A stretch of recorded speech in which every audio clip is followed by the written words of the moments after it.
Tes. Assalamualaikum warahmatullahi wabarakatuh.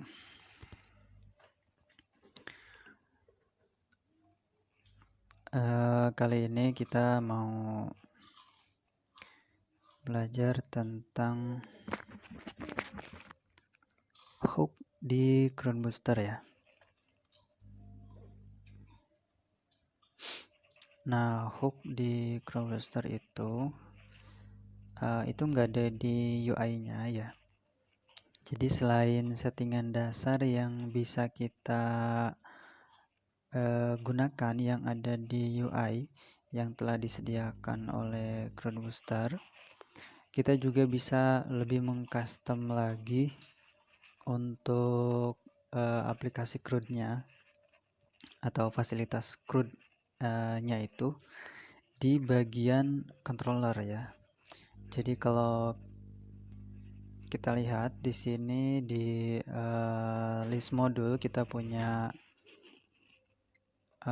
modul post yang sudah di generate sebelumnya ya. Ini udah saya buat. Saya sudah sediakan sebuah table baru namanya post ya. Di sini ada sederhana aja, ada nama ini bukan nama ya, judul, ini judul, kemudian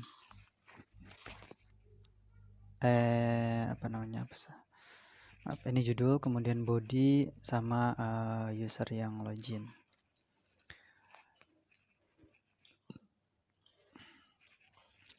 Nah, lokasi dari hook itu ada di controller ya. Jadi kalau kita lihat di controller sini di app HTTP controller, di sini ada admin post controller. Jadi satu controller itu mewakili satu modul yang ada di sini ya, yang sudah kita buat sebelumnya. Nah, ini kan admin post controller, dan di sini juga admin post controller, sama ya. Nah, jadi controller ini mewakili satu modul, yang artinya apapun yang kita setting di sini akan berpengaruh di modul ini ya. Sebagai contoh,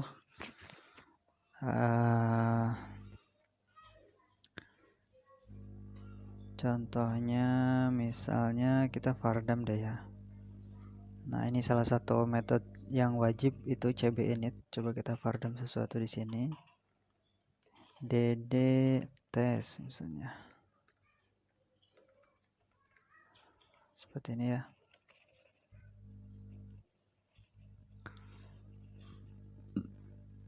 Aduh, nggak bisa di save. Tidak bisa di save. Sebentar, kita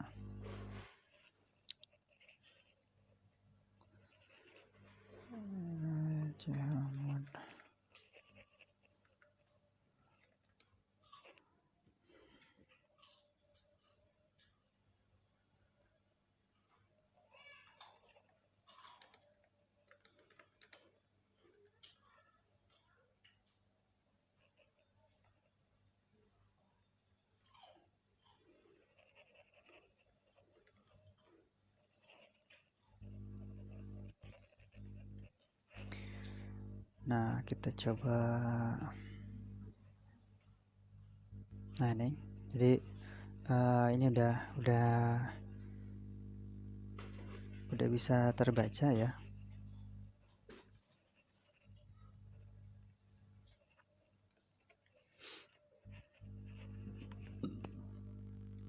Nah, kalau kita lihat di sini itu ada beberapa metode yang tersedia. Ini ya, jadi metode cbinit, kemudian hook query. Nah, sini hook query, kemudian ada row index bawah ya. Ada hook before add, kemudian after add, before edit, after edit, before delete, sama after delete. Nah, coba kita mulai dari ini ya, hook query index ya. Nah, hook query index itu untuk memfilter query ya. Misalnya di sini ceritanya kita mau memfilter post yang tampil itu hanya punya user yang login saja. Ya kan saya login pakai super admin. Jadi yang boleh tampil di sini itu misalnya yang punya super admin aja gitu ya. Nah, coba kita filter caranya. Sini kita pertama panggil dulu usernya. Usernya itu cb apa namanya ya, my user id kalau nggak salah, my user id ya. Coba kita lihat dulu dokumentasinya. Crowd booster.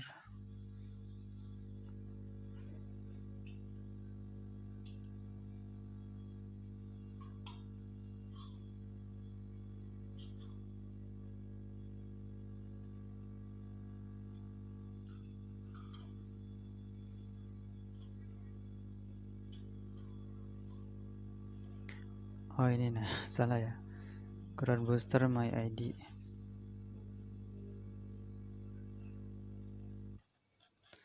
Nah kemudian kalau kita vardam user,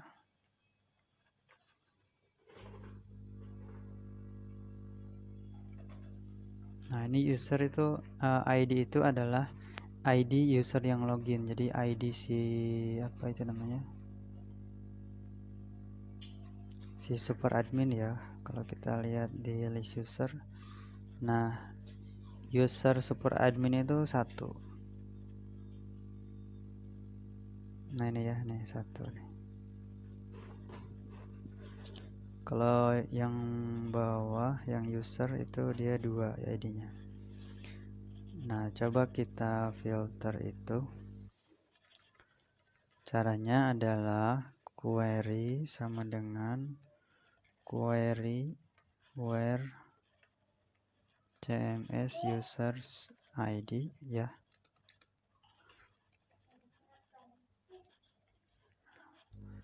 Apa sih Zam? Nah ini sudah terfilter ya. Jadi tadi kan ada user, ada apa namanya, punya user tuh udah hilang. Jadi yang tampil itu hanya punya user saja.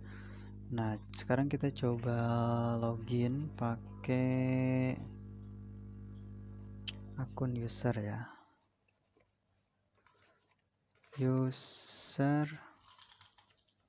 crowdbooster.com.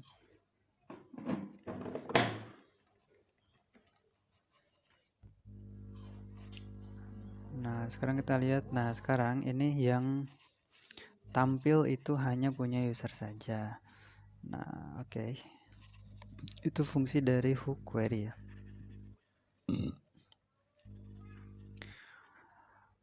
Kemudian kita coba tambah judul artikel kedua, misalkan body dari artikel kedua. Nah di sini untuk tambah artikel kita kan masih milih user ya. Nah ini pun bisa di handle sama hook, metode hook yang ada di crowdbooster. Jadi kita harus masih nambah begini, kita save. Nah jadi si user apa tuh namanya, si user 1 itu masih bisa nambah artikel ke user yang lain gitu. Ini harusnya nggak boleh. Nah ini bisa kita handle dengan before add ya. Kita coba before add sama before edit. Nah jadi kalau kita lihat di sini, kita kecilin udah. Di formulir ini kan ada ini form ya, settingan form, ini settingan kolom. Kita coba komentarin. Nah sekarang sudah hilang. Tapi kalau diisi itu, walaupun dia ada defaultnya ya, ini nanti akan masuk sini karena dia ada default. Saya kasih default di tabelnya, dia nggak akan masuk ini. Nah, gimana caranya? Walaupun di sini tidak disetting, dia akan otomatis masuk. Caranya adalah di bagian before add, kita ini copy deh. Ini kita copy. Nah, di sini itu di sini ada apa itu namanya, variable post data ya. Kalau kita vardam coba ya, isinya apa, post data. Nah, kita coba tes. Nah, isinya adalah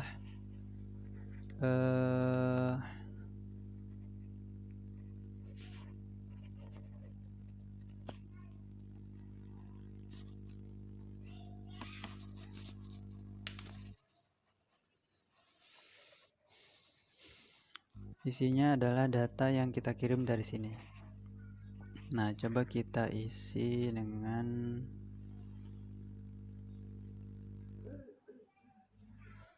seperti ini ya.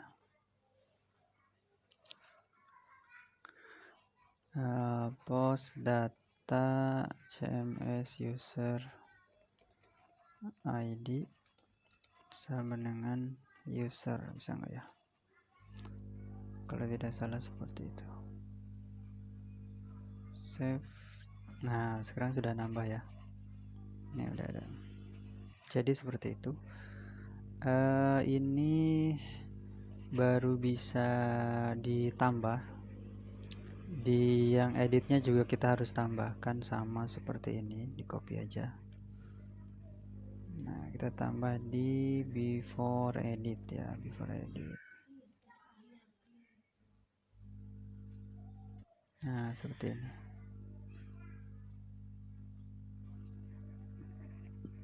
Nah, apa bedanya before edit sama after edit? Jadi kalau after edit itu datanya sudah dimasukkan ke database, baru kita tangkap ID-nya gitu. Misalkan after edit ya, ddid misalnya. Kalau ini mungkin bisa kita pakai untuk notifikasi dan sebagainya ya. Misalnya kita panggil datanya deh setelah diedit, misalnya kita vardam. Ini kita use dulu, use app atau pakai db aja deh. After add ya.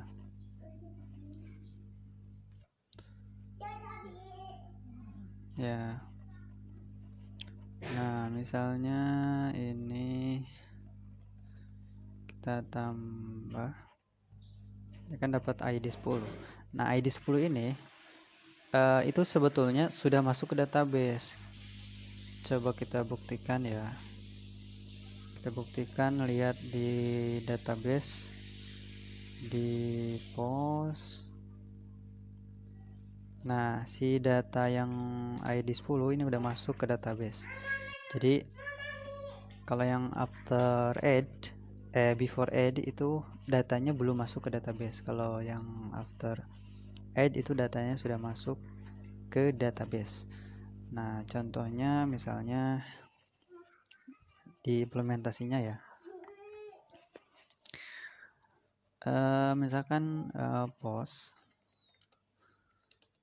kita ambil db table post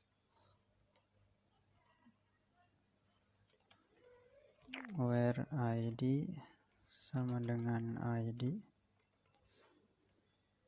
kita ambil ya seperti ini.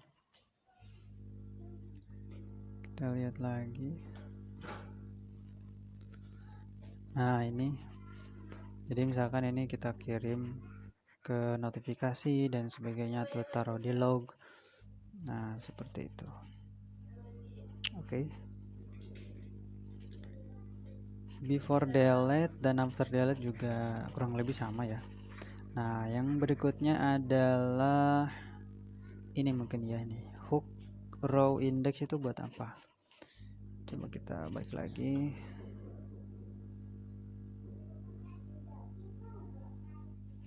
Nah, itu sebetulnya hanya untuk men-setting apa itu namanya, table aja ya. Misalnya contoh di sini ada kolom index sama kolom value. Jadi mungkin bisa kita kasih if ya, if kolom index sama dengan ini indeksnya mulai dari sini 1 2 3. Misalkan kolom indeksnya 1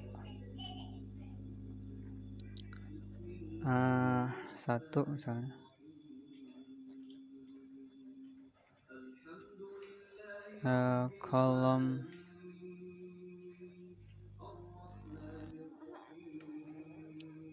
kolom value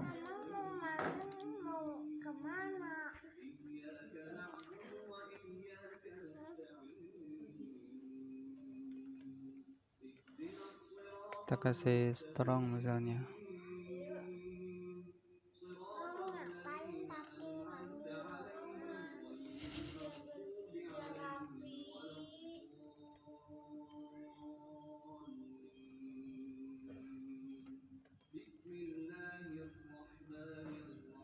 Jadi selama ini Ajam jarang mandi kalau nggak kemana-mana. Nah, kita coba lihat. Nah, ini dia. Jadi indeks yang satu hanya yang dikasih bold aja gitu. Nah, mungkin implementasinya itu biasanya kalau misalkan ada apa tuh namanya kolom yang perlu dikasih nominal, misalkan nominal kan nggak ada number apa tuh, format numbernya, format rupiah dan sebagainya, itu bisa kita ubah di sini tanpa merubah isi di database gitu. Oke, mungkin seperti itu aja. Terima kasih. Assalamualaikum warahmatullahi wabarakatuh.